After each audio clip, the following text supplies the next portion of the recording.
My main dealings with China is sourcing out of China because we see real advantage for retailers and wholesalers in Australia being the lower cost sourcing destination. As we travel towards the 20th century and the 21st, you can see that a lot of the factories are much more well equipped with modern technology and modern equipment to make product at still a relatively cheaper cost. I think there's a lot of automation and also a lot of advancement in terms of more complex technology being applied. To give you an example, knitwear used to be done out of hand, and towards the last couple of years, a lot of knitwear are being done by computer, and the quality is significantly different from where it was, and I would say comparable to the European quality. I think the most important thing is about building up the relationship. That's the number one thing when you come to China and source product, because once you strike that partnership, you will have a lot of leverage over the partnership, because to give you an example, when I was at the Jazz Group, I worked with about probably 20 key vendors, we call them, and they have been absolutely very supportive to the business, especially to the Australian business, and it's purely born out of our relationship with them. And there's also a collaboration with them to teach them how to improve process. So I think they recognize the mutual, respect. And with Happy Lab, it is a very different industry altogether. It is not in fashion, but it's in confectionery. My experience with them is the same thing. It has been actually very exhilarating to work with some of the Chinese supplier in terms of packaging. They're quite innovative.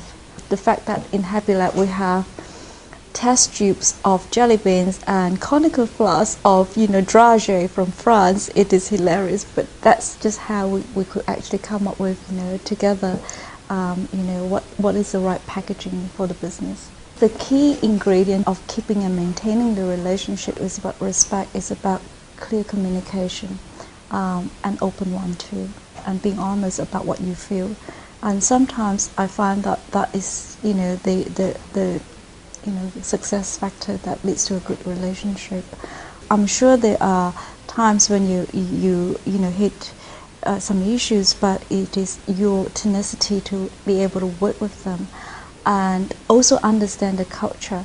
Because of the language barrier, often I find that it is very, very advantageous to actually pick up the telephone and speak to the person directly rather than using email. When you're dealing with Chinese vendor or the Chinese culture, first thing is you don't tell them about the negatives. You actually turn the negatives into positives so that they don't get defensive or offended by that, whatever you said. So it is about turning the negative and deliver in a more positive manner so that they don't feel like they're losing face, so that they felt that, wow, this is what we need to improve on. And obviously, if you pointed to them that this is defects and we need to address the issue, so they were actually quite receptive about that. So it's not about using negative languages, it's about using a more positive language and deliver your message, and that's important. The whole thing about guanxi, which is a relationship, the etiquette is that you never say no to a dinner, you never say no to any white wine from China. It is about showing them respect. It is about showing them, what you actually care for. Being a Chinese descendant from Malaysia, it is a privilege for me to actually able to speak in Mandarin, and I've never actually walked to any factories and speak to them in English. I always use Mandarin, and to them, they felt that they are very privileged to have someone from Australia to speak to them in Mandarin. So I would recommend anyone who could speak Mandarin at least try a little bit of that to actually break the barrier. I think the modern Chinese consumer is absolutely very hungry for branded goods. They're aspiring to have a really modern lifestyles, and branded goods to them is a signal of status. Anything Australian design or Australian made really resonate well with Chinese consumers. They don't want to buy anything that is made in China. So the more you actually try to pitch about your brand being designed or your product being designed and made in Australia, and that's what actually attracts them more. So it's about promoting Australian made, Australian design.